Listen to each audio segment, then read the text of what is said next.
Good afternoon and welcome to the Monday message, which is happening on Tuesday. But guess what? It's also the October forecast.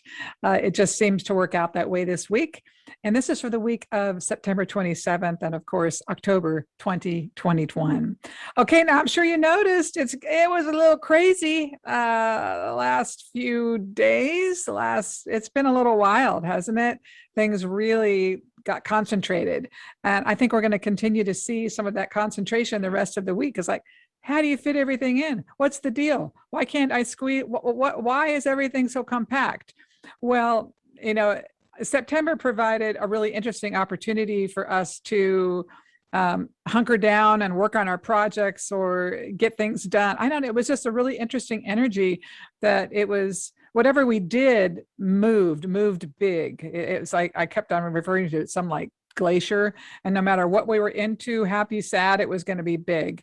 And so a lot of people got things going in the month of August, and so there were momentums in place, and so that activity continued in an interesting way through September, culminating in this really wild and crazy end of the month.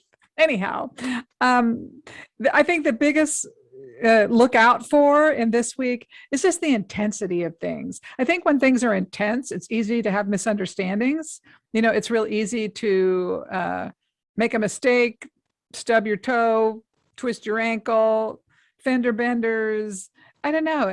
And there's sort of an element in culture right now. And I'm just logically kind of going, well, when we've been on lockdown and it's been COVID this and COVID that and vaccines and anti-vaxxers and pro-vaxxers, and, there's sort of just a low level stress that everyone's been living under. So I think that affects us. And I don't want to go into the airline incidences and all that too much, but I think when we are always under a low level stress, and it begins to pick up speed over time, and then our own life circumstances, we start to behave out of character for who we really are.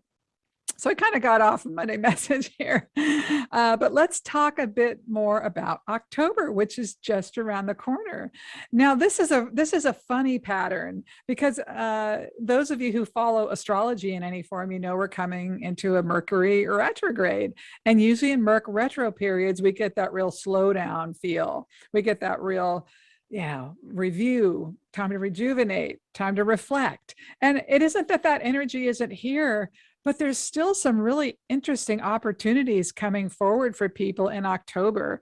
And it has to do with the way the momentums of this year have created themselves. So if you have things in motion, you're still going to experience outcomes. You're going to still experience some surprises and interesting manifestations, for lack of a better word. Now, I've always been seeing October, believe it or not, as one of the best real estate months of the year. Energy is moving in a different way. It's sort of like the mindset is shifting collectively about whether houses have sat on the market or how purchase prices and sales prices are being negotiated. It's like it's all up. So I've been encouraging people for months to wait until October to buy and or sell. It's just an interesting time for real estate. Doesn't mean you can't have love happening in October or any of that, but it's a busy time still. A lot going on. I have a theory too. Me and my theories. Here I go. Okay. I have a theory that, November, December, what's that? Holiday months. We start to get into the whole slew of holidays. And psychologically, October is the last month of the year where it's really, you can really be productive, right? That's my point of view. Just like in the summer months, whether you have kids or not, it's like for whatever reason, it just seems like the energy always slows down. It's really wild. Anyhow, I like October's feel much better than September. September felt really concentrated and at times really heavy, but then it would lift and then it would be concentrated again and complex. That it doesn't feel like that in October. It's busy, but at most part it feels like, hey, this is pretty good. I kind of like what's happening and everything feels manageable. And I think that's the key with September.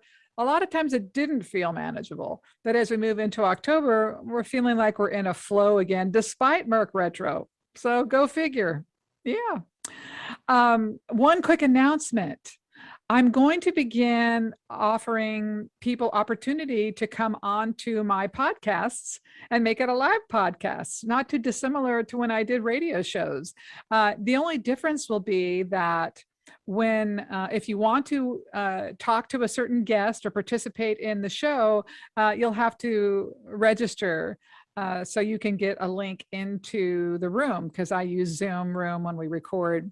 But like tomorrow or Thursday, I'm interviewing Jennifer Rose, who is a medium, and she's fabulous. And I don't know if she's going to be open to doing readings during the time. I didn't specifically ask her about that. But if you're interested in mediumship and all of that, it'd be a good time to connect and talk with her. And also coming up in a couple of weeks into October, I don't have the date in my mind, but it'll be in my newsletter. I have Dana Dvorak, who is an amazing, oh my God, animal communicator. I have talked to lots of psychics, mediums, animal communicators over the course of my career. She is hands down amazing, just the best ever. I mean, the kind of specificity she gives and thoroughness and compassion. Oh, she's amazing. So I'm really looking forward to interviewing her, and you might look forward to that episode as well. All righty. So there you have it. Have a fabulous week. For those of you in the San Francisco Bay Area, I will see you this coming weekend. And also for those of you in LA, I haven't put it out too much, but I'm coming down in the middle of October, and I'll have limited slots for those of you who would like to meet in person. Okay. Have a great week. Talk to you soon. Bye.